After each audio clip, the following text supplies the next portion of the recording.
தேவனால் உங்களை எல்லா சூழ்நிலையிலும் தலை நிமிர்ந்து வாழ வைக்க முடியும்.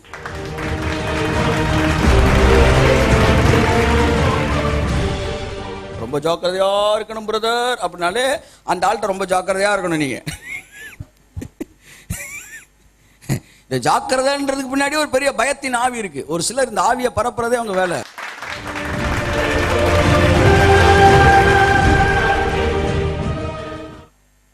அவன் லைஃப் லிமிட்டை பாருங்க.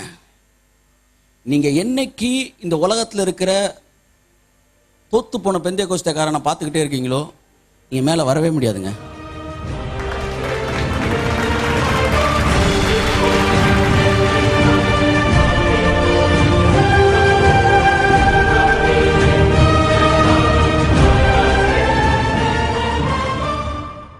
நம்முடைய தேவன் நாம் நினைப்பதற்கு அதிகமாய் நமக்கு அற்புதங்களை செய்ய ஒரே வசனத்தை இந்த மாதத்தின் வாக்குத்தத்தமாய் வாசித்து நான் கடந்து சொல்ல விரும்புகிறேன். யோபுவின் புத்தகத்தை எடுத்துக்கொள்வோம். யோபு 29 அதிகாரம் 29 3-4. அப்பொழுது அவர் தீபம் என் தலையின் மேல் பிரகாசித்தது, அவர் அருளின வெளிச்சத்தினால் இருளை கடந்து போனேன். அடுத்து, தேவனுடைய ரகசிய செயல் என் கூடாரத்தின் மேல் இருந்தது. கரங்களை தட்டி கர்த்தருக்கு நன்றி சொல்லுவோம். ஹல்லேலூயா. தேவனுடைய ரகசிய செயல் என்னுடைய கூடாரத்தில் இருந்தது. அந்த முந்தின வசனத்தை வாசிங்க. அப்பொழுது அவர் தீபம் என் தலையின் மேல் பிரகாசித்தது. அடுத்து 6, என் பாதங்களை நான் நெய்யினால் கழுவினேன். என் பாதங்களை நான் நெய்யினால் கழுவினேன். எல்லாரும் ஒரு தடவை சத்தமா அந்த வசனத்தை சேர்ந்து வாசிங்க பாப்போம். 6ஆம் வசனம் வாசிங்க எல்லாரும். என் பாதங்களை. அடுத்து, மலையிலிருந்து எனக்காக எண்ணெய் நதி போல் ஓடி வந்தது. ஹல்லேலூயா. அந்த செல்வ நாட்களின் சீர், அதோட முடிச்சிடணும். அந்த செல்வ நாட்களின் சீர், beyond the life limits. Job lived beyond the life limits. யோபு வாழ்க்கை தரத்திற்கு மேலாக ஒரு வாழ்க்கை வாழ்ந்தான். கர்த்தர் யோவானை பார்த்து சொன்னார், மேலே ஏறி வா, இதோ மேன்மையானதை உனக்கு நான் காண்பிப்பேன் என்றார். மேன்மையானவைகளை நீங்கள் எப்பொழுது பார்க்க முடியும்? உங்கள் எண்ணங்களில் மேலே ஏறி வரும்போது. பயமே இருக்கக்கூடாது உங்க வாழ்க்கையில். ஒரு நாள் கர்த்தர் என்கிட்ட சொன்னாரு, நீ எதுக்குமே பயப்படாத, எதற்காகவும் என்ன செய்யாதீர்கள், பயப்படாதீர்கள். So very important word. தேவனால் உங்களை எல்லா சூழ்நிலையிலும் தலை நிமிர்ந்து வாழ வைக்க முடியும். எத்தனை பேர் உணர்ந்து ஒரு ஆமென் சொல்லுங்க. In all situation, எந்த சூழ்நிலையிலும் உங்களை தேவன் தலை நிமிர்ந்து வாழ வைக்க முடியும்.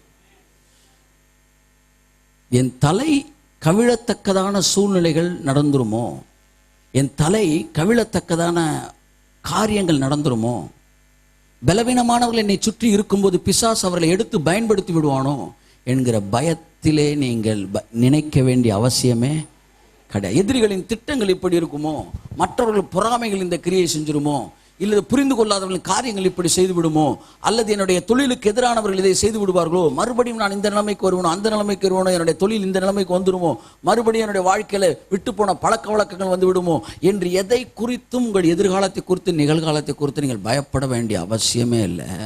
நான் சொல்றேன், எந்த சூழ்நிலையிலும் உங்களை ராஜா மாதிரி நிப்பாட்டி வைக்க தேவனாலும் முடியும். நான் யார் தெரியுமா பயப்படுவா? இதுல இருக்கிற வரைக்கும் தான் உங்களுக்கு ஆசீர்வாதம், அதுல இருந்து ஸ்லிப் ஆயிட்டா அவ்வளவுதான் அப்படின்னு நினைக்கிறான் பாருங்க, அவன் தான் பயப்படுவான். ரொம்ப ஜாக்கிரதையா இருக்கணும் பிரதர் அப்படின்னாலே அந்த ஆள்கிட்ட ரொம்ப ஜாக்கிரதையா இருக்கணும். நீங்க இந்த ஜாக்கிரதைன்றதுக்கு பின்னாடி ஒரு பெரிய பயத்தின் ஆவி இருக்கு. ஒரு சிலர் இந்த ஆவியை பரப்புறதே அவங்க வேலை. ரொம்ப கேர்ஃபுல்லா இருக்கணும் அப்படின்னா என்ன கேர்ஃபுல்லா இருக்கணும்? இவ்வளவு நாள் உங்க கேர்ஃபுல்லா தான் நீங்க வந்தீங்களாக்கும். ரட்சிக்கப்படுறதுக்கு முன்னாடி 20 வருஷம் சுத்திட்டு தெரிஞ்சோம். எப்படி சுத்தி தெரிஞ்ச அஜெக்டிவ் நான் வந்து சென்சார் கட் பண்றேன். காட்டு கழுதையா சுத்திக்கிட்டு இருந்தோம். அப்பெல்லாம் உன்னை காப்பாத்தி ரட்சிப்புக்குள்ள கொண்டு வந்த தேவன் இன்றைக்கு அவரோடு இணைக்கப்பட்ட பிறகு அவரை விட்டு நீ எவ்வாறு வழி விலக முடியும் என்று நான் கேட்கிறேன். You are under the ruling of God. ஒன்னு புரிஞ்சுக்கணும், you are connected with God. You are under the domination of God. You are under the ruling of God.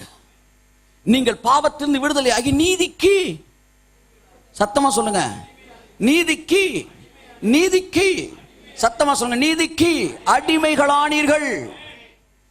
ஒரு அடிமை தன் நினைத்ததை செய்ய முடியாது. ஏனென்றால் I have become a slave righteousness. நீங்க நீதிக்கு அடிமை ஆயிட்டீங்க. இயேசுவே ஆண்டவர்ன்றீங்களே, சாவி கொத்த கையில கொடுத்துட்டீங்க.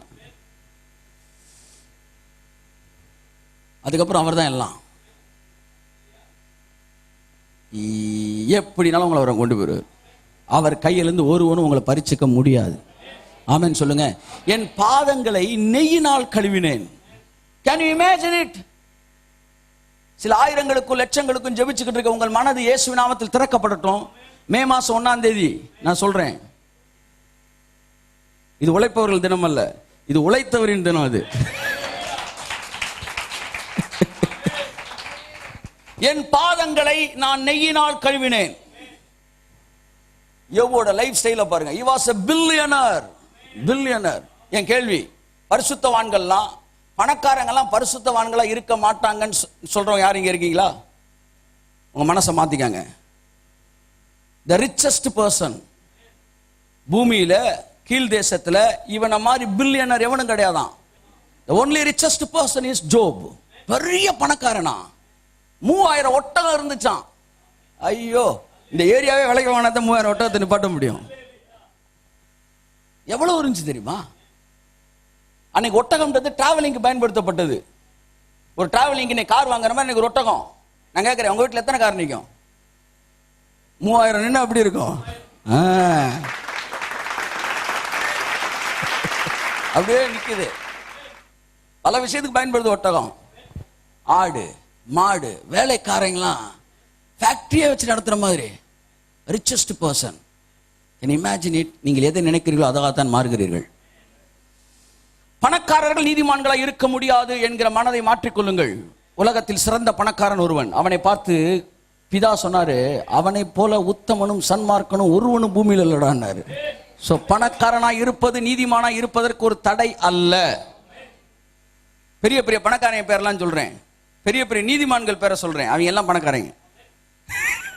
Abraham, the father of faith, Bible சொல்லுது, பூமி அவன் ஆசீர்வாதத்தை தான்.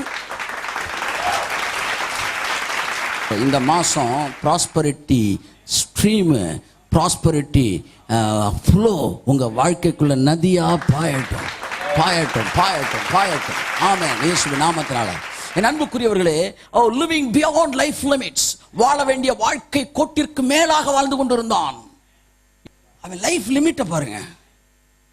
நீங்க என்னைக்கு இந்த உலகத்தில் இருக்கிற தோத்து போன பெந்தேகோஸ்தேக்காரனை பார்த்துக்கிட்டே இருக்கீங்களோ, நீங்க மேல வரவே முடியாதுங்க. அதனால தான் சிறந்தவர்களை தேவன் தனியாக தான் பயன்படுத்துவாராம், உருவாக்குவாராம். ஜான் தி பேப்டிஸ்ட வனாந்திரத்துக்கு கூட்டு போனாராம். ஏன் தெரியுமா? இவங்களை பார்த்தா நீ வீணா போயிருவ. Isolated him. பெரிய சிங்கங்கள் தனியாகத்தான் வேட்டையாடும், பெரிய கழுகுகள் தனியாகத்தான் பறக்கும். அதனால நம்ம தனியாகவே பறந்துகிட்டு இருக்கிறோம். அவங்க கூட சொன்னதை என்னைக்கோ வீணா போயிருப்போம், என்னைக்கோ யூஸ்லெஸ் ஆயிருப்போம். Yes, God has separated us. நான் உங்களுக்கு ஒரு எளிய வழிமுறை சொல்றேன். எல்லாரையும் பழகுங்க, எல்லாத்தையும் நேசிங்க. ஆனா உங்க பார்வை லைஃப் அவனை ஃபாலோ பண்ணி இருக்க வேண்டாம். உங்களை நடத்துகிறவர்கள் வாழ்க்கையை பார்த்து அவர்களுடைய முடிவை கூட நீங்கள் நன்றாய் சிந்தித்து அவர்களை பின்பற்றுங்கள். அவனை பார்க்கணுமா, அவன் டீச்சிங்க கேட்கணுமா, அவன் லைஃப்ல எப்படி செட் ஆகுதுன்னு பார்க்கணும். நீங்க பார்த்துட்டு கரெக்டா தான் பேசியிருக்கிறாரு, அவர் பேசுற மாதிரி தான் அவர் லைஃப்ல நடந்திருக்கு, அப்ப நம்ம லைஃப்ல நடக்கும்யா, காத்திருக்கிறதுல தப்பே கிடையாதுயா அப்படின்ற முடிவுக்கு வரணும். இல்ல எங்களை காத்திருக்க நேரம்ல, சரி ஓகே. பட் ஒண்ணு நான் சொல்றேன், வார்த்தை மாறாதது. கர்த்தருக்கு காத்திருக்கிறவர்கள் ஓட மாட்டாங்களாம், பரப்பாயலாம். காத்திருப்பது தவறே இல்லை. ஆமா, நான் சொல்றேன், 50 வயசு ஆனாலும் உங்களை சூப்பரா செட்டில் பண்ணுவார். ஆமா, இப்ப நான் எவிடன்ஸுக்கு எவிடன்ஸோட வந்திருக்கிறேன். அவன் சாட்சி சொல்ல சாட்சியா வந்தானா. எத்தனை நான் சொல்லிட்டு இருந்தேன் நேத்து, எத்தனை 10 வருஷமா நான் சொல்லிட்டு இருந்தேன். என் அன்புக்குரியவர்களே, உங்களை குறித்த பார்வை உங்களுடைய வாழ்க்கை தரத்தை குறைச்சிரும். மற்றவங்க 100 பேர் விழுந்தாலும் நீங்க அதை பார்க்க கூடாது. என் பக்கத்தில் 1000 பேர் விழுந்தாலும் என்னை அது அணுகாது என்று சொல்ல வேண்டும். இந்த உலகத்தின் வாழ்க்கைக்கு மாறுபாடான ஒரு வாழ்க்கை முறை வாழும்படிக்கு தேவன் நம்மை அழைத்திருக்கிறார். வேதம் தெளிவாய் சொல்லுகிறது, அவர்கள் அந்த கூட்டத்தார் தனியாக வாழ்ந்தார்கள். இஸ்ரவேல் ஜனங்கள் சொல்லுது, உங்க லைஃப் ஸ்டைல் மற்றவர்களை போல இருக்க கூடாது, இருக்க வேண்டிய அவசியம் இல்லை. மற்றவர்களுக்கு வர வேண்டிய வியாதிகள் நமக்கு வர வேண்டிய அவசியம் இல்லை. காரணம் நாம் புது சிருஷ்டியாக இருக்கிறோம். அதை புரிந்து கொள்ளுங்கள். இந்தியாவில் 40% பேர் 30% பேருக்கு சுகர் இருக்கலாம். உனக்கு எனக்கு அது வராதியா? கரங்களை தட்டி கத்தண்டி சொல்லுவோம். சொல்லுங்க, எனக்கு வராது. சொல்லுங்க, எனக்கு வராது. சொல்லுங்க, எனக்கு வராது. சொல்லுங்க, எனக்கு வராது. நான் காட்டு ஒளிவ மரத்திலிருந்து வெட்டப்பட்டு நல்ல ஒளிவ மரத்தோடு இணைக்கப்பட்டு அவருடைய வேருக்கும் சாரத்துக்கும் பங்காளியா இருக்கிறேன். Man of difference. வித்தியாசமான வாழ்க்கை முறை அதுதான் உங்களுக்கும் எனக்கும் கொடுக்கப்பட்டிருக்கிறது. உங்க வயசை குறித்து நினைக்கவே கூடாது. ஆமென். வயசுக்கும் உங்க ஆரோக்கியத்துக்கு சம்பந்தமே கிடையாது. வருஷம் போகும், வயசு போகாதுன்னு நான் சொல்றேன். வயசும் போகும், உங்க இளமை போகாது, உங்க ஆரோக்கியம் போகாது, உங்கள் திறமை போகாது, உங்கள் நினைவு போகாது. நீங்கள் எதை நினைக்கிறீர்களோ அதுவாகவே மாறுகிறீர்கள். இந்த பச்சோந்தி நீங்க பார்த்திருக்கீங்களா? பச்சோந்தி எந்த கலர்ல போய் நிக்குதோ அந்த கலரா மாறிடும். ஆனா அது மாறுறதுக்கு அது என்ன செய்யும் தெரியுமா? எந்த கலரா தான் மாறணுமோ அந்த கலரை பார்த்துக்கிட்டே இருக்கும். நீங்க பாருங்க, பார்த்த உடனே அது பார்வையில அந்த பச்சை அப்படியே விழுந்த உடனே, அந்த பார்வையில அந்த பச்சை விழுந்த உடனே, பொறுத்த பிரியாணி சாப்பிட பார்த்த உடனே உங்களுக்கு என்ன செய்யுது? பசிக்குது. ஏன்? பார்த்த உடனே உள்ள அது என்ன செய்யுது? இந்த கெமிக்கல் ரியாக்ஷன்ஸ் உள்ள நடக்குது. அப்ப மாதிரி அது பச்சையை பார்த்த உடனே அதுக்குள்ள நிறமிகளுக்குள்ள அந்த ரியாக்ஷன் நடந்து கொஞ்ச நேரத்தில் பச்சை ஆயிருமா, ப்ரௌனை பார்த்தோன்னா ப்ரௌன் ஆயிருமா. நான் கூட யோசிப்பேன், நமக்கு அந்த மாதிரி திறமை இருந்தா கும்முன்னு அப்படியே ஒயிட்டை பார்த்தோம் ஜல்லுன்னு ஒயிட் ஆகி அன்புக்குரியவர்களே, நீங்க எதை பார்க்கிறீர்களோ அதுவாய் மாறுகிறீர்கள். 29:6 பார்க்கிறேன், பாதத்தை நெய்யில கழுவிருக்காங்க. திரும்ப திரும்ப பார்க்கிறேன், நீங்கள் எதை பார்க்கிறீர்களோ அதை பறித்துக் கொள்ளுகிறீர்கள். ஏவாள் பழத்தை பார்த்தால் பழத்தை பறிச்சிட்டா. யோபு 29:6 பாருங்க, பறிச்சிருவீங்க. மேலானவைகளை சிந்தியுங்கள், மேலானவைகளை சிந்தியுங்கள். தினமும் ஒரு தியானம். ஃபேஸ்புக்கில் சகோதரர் டி. ஜஸ்டின் அவர்களின் வீடியோவை தினமும் பார்க்க ஜஸ்டின் இந்தியா பேஜை லைக் கொடுக்கவும். 30 நாட்கள் 30 தியானங்கள். சகோதரர் டி. ஜஸ்டின் அவர்களின் ஜென்டில் வாய்ஸ் தமிழ் மாத பத்திரிகை பெற உங்கள் முகவரியை 87 60 60 90 90 மற்றும் 87 60 60 90 20 என்ற எண்களுக்கு SMS செய்யவும். எங்களது முகவரி கர்த்தரின் சேனை சர்வதேச ஊழியங்கள், H37, TNHB காலனி, செக்டார் 1 மற்றும் 2, டெலிபோன் எக்ஸ்சேஞ்ச் அருகில், ஆனையூர், மதுரை 17. எங்களுடைய தொலைபேசி எண்கள் 87 60 60 90 20, 87 60 60 90 30, 87 60 60 2000 மற்றும் 87 60 60 3000.